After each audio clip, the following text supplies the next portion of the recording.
इतना अद्भुत यह विनय पत्रिका का स्वरूप है। तो लंका दहन जो इस पंक्ति में गोस्वामी जी ने 25वें पद्य के 5वें चरण में जो वर्णन किया है, उसका वर्णन कवितावली में उसका व्याख्यान गोस्वामी जी ने किया है। माने कवितावली के इस व्याख्यान को सूत्रात्मक रूप में विनय पत्रिका के 25वीं संख्या के पद के 5वें पद्य में चरण में गोस्वामी जी ने इसके ही सूत्रात्मक स्वरूप को प्रस्तुत किया है। इसलिए उस सूत्र की व्याख्या करने के लिए कवितावली का लंका दहन पढ़ना पड़ेगा। अब हम केवल पद्य पढ़ रहे हैं और आवश्यक होगा तो कहीं उसकी हिंदी अर्थ भी करेंगे, पर आप ध्यान से सुनेंगे तो आपको बहुत रस मिलेगा और सब समझ में आ जाएगा। बसन बटोर बोर बोर तेल तमी चर, खोरी खोरी धाए आए बांधत लंगूर हैं, तैसो कपि कौतुकी डेरात ढीले गात के लात के आघात सहे जी में कहे कूर है, बालक लकारी के तारी दे दे गारी देत, पाछे लागे बाजत निशान ढोल तूर हैं, बालधी बड़न लागी ठोर ठोर दीनी आगी, बिंधी की दवारी के धो कोटि सत सूर हैं। वाह! गोस्वामी जी कहते हैं कि बसन बटोर, पूरे लंका के कपड़े बटोर लिए गए। बटोरना जानते ना, एक कपड़ा कहीं लंका में छोड़ा नहीं गया, सारे कपड़े बटोर लिए गए।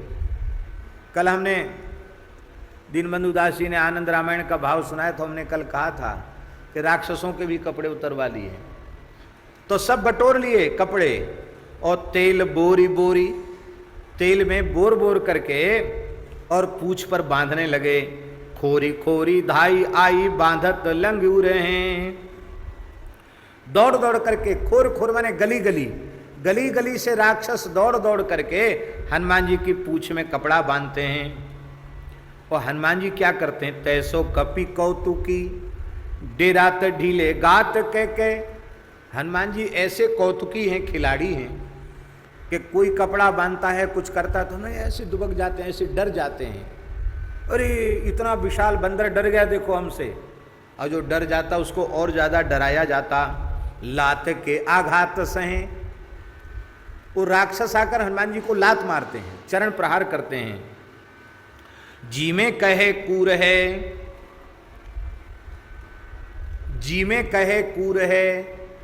ध्यान में आई बात, राक्षस जब लात मारते हैं तो हनुमान जी मन ही मन कहते हैं, अरे बड़े कायर हैं, मार लो लात, हमारा तो कुछ बिगड़ने वाला है नहीं, लेकिन तुम जो लात मार रहे हो और कपड़ा बोर बोर करके तेल में जो पूंछ से बांध रहे हो, उसका मैं महाचक्रवृद्धि व्याज, चक्रवृद्धि तो होता ही है, वो इसमें महा और लगा दो, महाचक्रवृद्धि व्याज के सहित हम तुरंत उसका फल तुम्हें प्रदान करेंगे। बालक किलकारी कह के तारी दे दे गारी देत, बालक जो हैं किलकारी मारते हैं, ताली बजा बजा कर गारी देत, गाली देते हैं। गाली क्यों देते हैं? बोले राक्षसों के घर में गाली गलौज का वातावरण, तो जिनके घरों में गालियां दी जाती हैं उनके छोटे बच्चे अपने आप गाली देना सीख जाते हैं, उनको किसी विद्यालय में गाली की शिक्षा प्राप्त नहीं करनी पड़ती। देखो बुरो मत मानियो, ब्रजवासिन में प्रायः गाली देवे के संस्कार जन्मजात हुए, पर हम एक प्रार्थना करें, कुसंस्कार और कुरीति वाकु समादर देनो अच्छी बात नहीं है। आप तो पंडित हैं, विद्वान हैं, क्या आप गाली देने की बात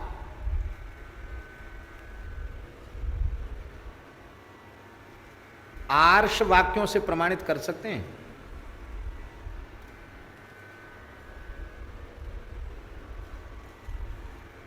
भैया हम तो ब्रजवासी हैं, हमें तो गाली देवे को जन्मते ही अभ्यास है। जन्मते कहाँ ते अभ्यास है भैया? जन्मते कोई कछु पेटते सीख के आवे? घरों में जो गाली देने का वातावरण होता है तो उनको सीखते सीखते बच्चे गाली देना सीख जाते हैं। जिनके घरों में गाली गलौज का वातावरण नहीं होता उनके बच्चे कभी गाली नहीं देते हैं। यहां गोस्वामी तुलसीदास जी कह रहे हैं कि जिनके घरों में गाली गलौज होता है वो राक्षस हैं, और जब गाली गलौज घर में होता है वो राक्षस हैं, तो राक्षसों के बच्चे गाली देते हैं। जो देवताओं के बच्चे होंगे, जो पवित्र सात्विक संस्कार संपन्न होंगे, वे कभी गाली नहीं देंगे। जो राक्षसों के बच्चे होंगे वही गाली देंगे। तो अब ये अपने आप में निर्णय कर लो कि हम राक्षस हैं कि हम सच्चे अर्थ में देवता हैं, क्या हैं। एक बहुत अच्छे महापुरुष थे वृंदावन के, पूज्य परम पूज्य प्रातः स्मरणीय श्री मोटे गणेशी वाले महाराज जी, चतुर्वेदी थे वो। पंडित श्री दुर्गा प्रसाद जी चतुर्वेदी, हमारे अपने विश्वास के अनुसार वे भगवत साक्षात्कार संपन्न महात्मा थे। आपने दर्शन किया उनका? भंडारी जी ने भी दर्शन किया, दास ने भी दर्शन किया, बड़ी कृपा थी। हमारे पूज्य गुरुदेव भक्तमाली जी ने 1 महीना उनको कथा सुनाई। समय शब्द की एकता का बहुत ध्यान रखते थे।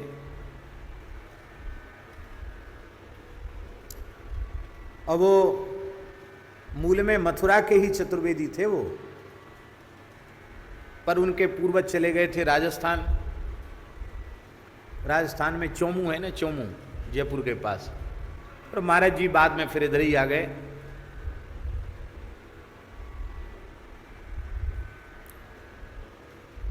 तो भगवान श्री कृष्ण का कई बार प्रत्यक्ष दर्शन उन्हें प्राप्त हुआ था, और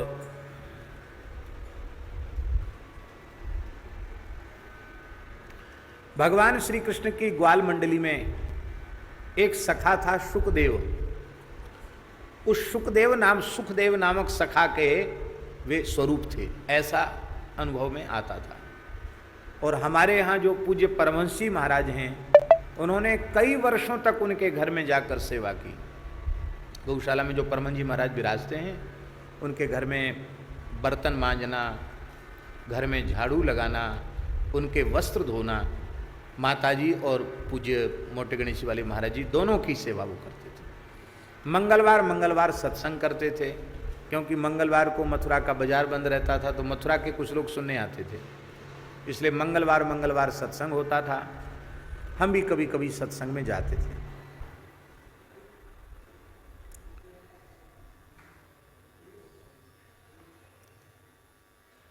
वृंदावन बिहारी लाल की जय। बड़े समर्थ महापुरुष थे मोटे गणेशी वाले महाराज जी, उच्च कोटि के महात्मा थे। उनकी वाणी ऐसी थी, सीधे चोट करती थी हृदय पर, ऐसी वाणी थी।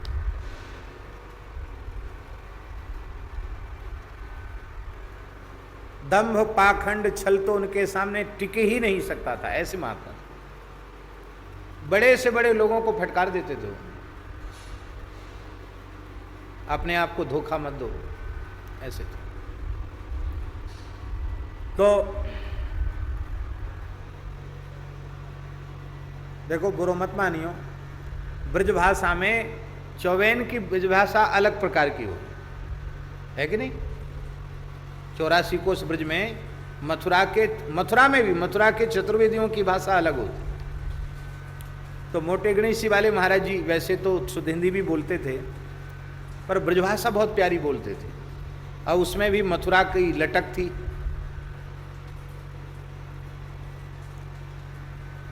तो पूज्य श्री मोटे गणेशी वाले महाराज जी की बात वे कहते थे कि भैया हम तो वायुकु ब्रजवासी माने, जो श्री कृष्ण के संग खेले खाए, श्री कृष्ण की लीला को याई देह सो इन्हीं आँखन सो अनुभव करे, हम तो वायु को ब्रजवासी माने हैं, ये कहते थे।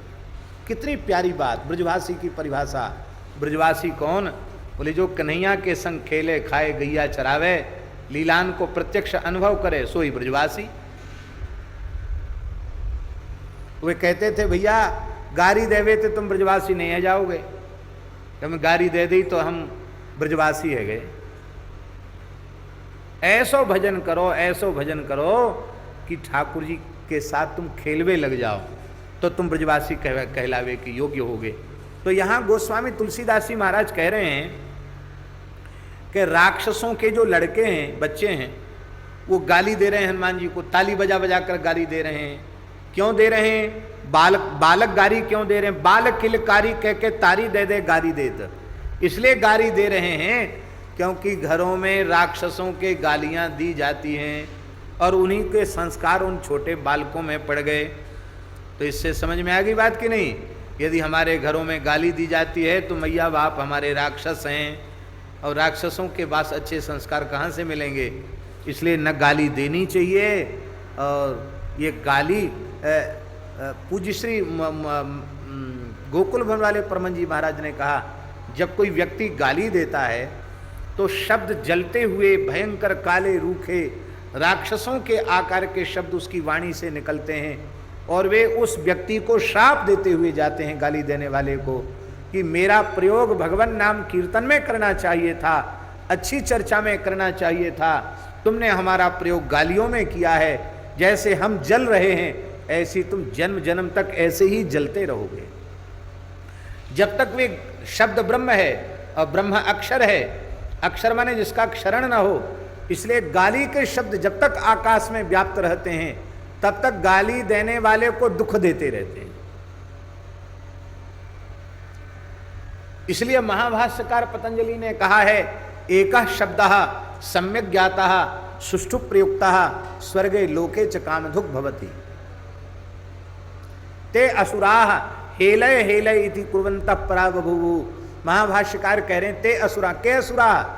असाधु शब्द प्रयोक्तार एवं असुराः, जो असाधु शब्द का प्रयोग करते हैं, अशुद्ध शब्दों का उच्चारण करते हैं, वे ही असुर हैं। ये महाभाष्यकार पतंजलि कह रहे हैं। अशुद्ध शब्दोच्चारण करने वाले को बार बार पराजित होना पड़ेगा।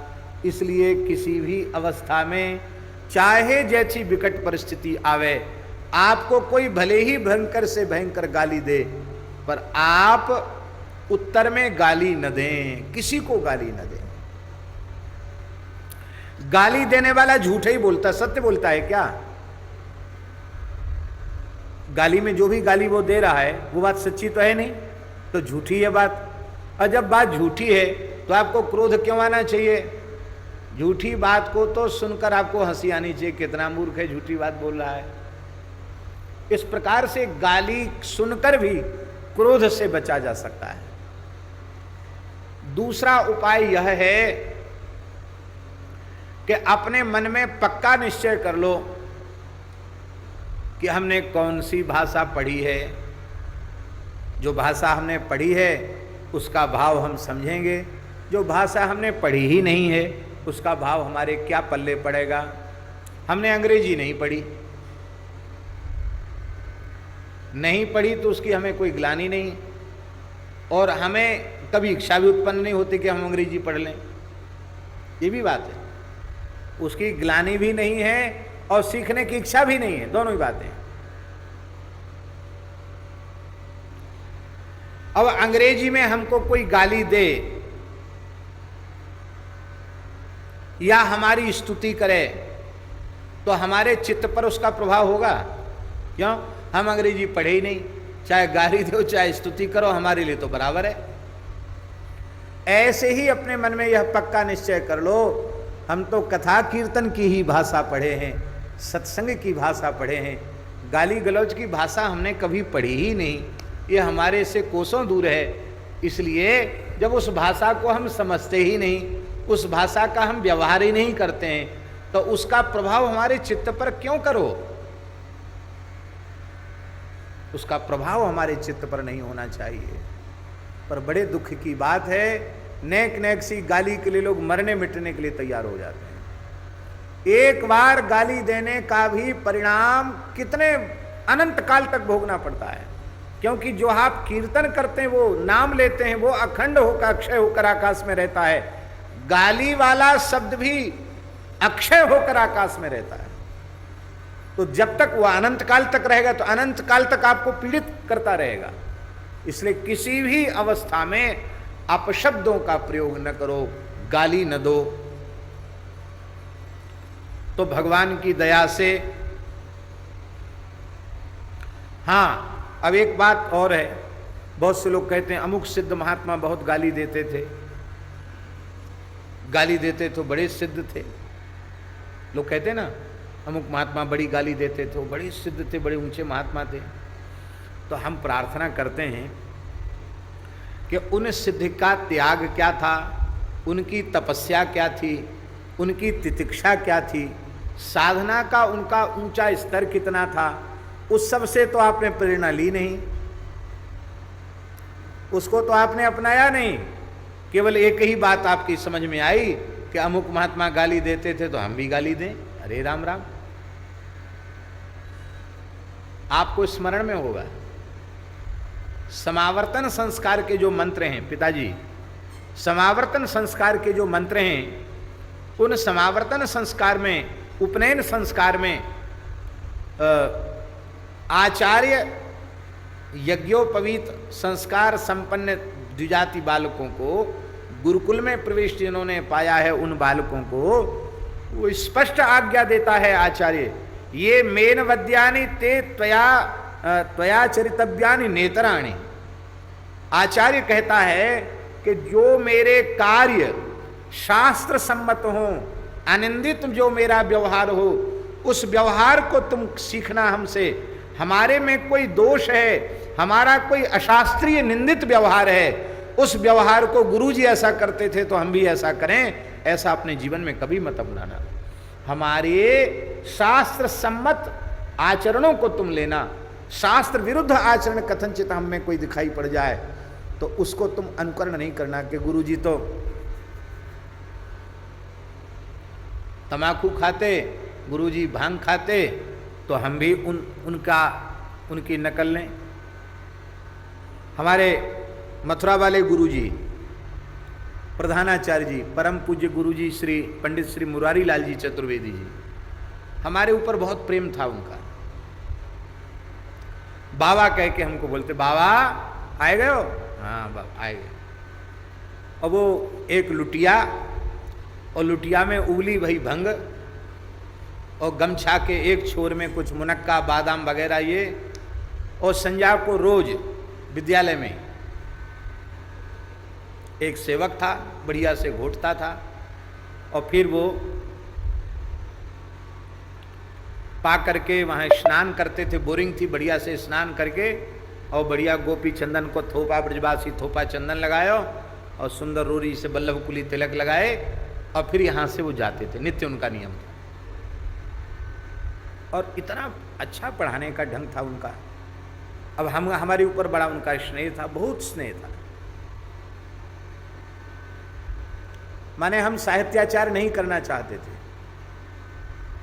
पर उन्होंने कहा कि बाबा तू हमारे पास ना पढ़ो तो तुम साहित्याचार्य करो। तो हम साहित्याचार्य उनकी आज्ञा से किया, और उन्होंने हमको रस गंगाधर आदि, ध्वन्यालोक, रस गंगाधर, ये सब बड़े प्रेम से पढ़ाए। यद्यपि उन्होंने जितने बढ़िया से पढ़ाए उतना बढ़िया हम पढ़ नहीं पाए, लेकिन उन्होंने बड़ी कृपा की। अब हम एक इसलिए उनका स्मरण कर रहे हैं, कोई इतना बढ़िया पढ़ाते थे, अब हम उनका यही गुण ले लें में, रोज भंग छानने वाला, तो ये तो अच्छी बात नहीं है। और ना वो कभी ऐसा कहते थे कि तुम भी एक गोली ले लो, कभी नहीं कहते थे। ये नहीं कहते थे कि भाई हम भी, और व्यसनी लोग कैसे होते हैं, चिलम पीने वाले लोग छोटे छोटे बच्चों को चिलम सिखा देंगे। ये मेनवद्यानी जो हमारे अनवद्य निष्पाप निर्दोष कर्म हैं, उन्हीं का अनुकरण करना। जो मेरा व्यवहार शास्त्र सम्मत नहीं है उस व्यवहार को गुरुजी ऐसा करते हैं ऐसा प्रमाण मानकर कभी मत करना। इसका मतलब हम जो करते हैं सो मत करो, हम जो कहते हैं सो करो। तो इसलिए कोई बड़े से बड़ा सिद्ध महात्मा भी गाली देने वाला हो तो गाली देने की प्रेरणा यह एक दोष है, उस दोष को कभी आदर्श मानकर अपने जीवन में अपनाना नहीं चाहिए।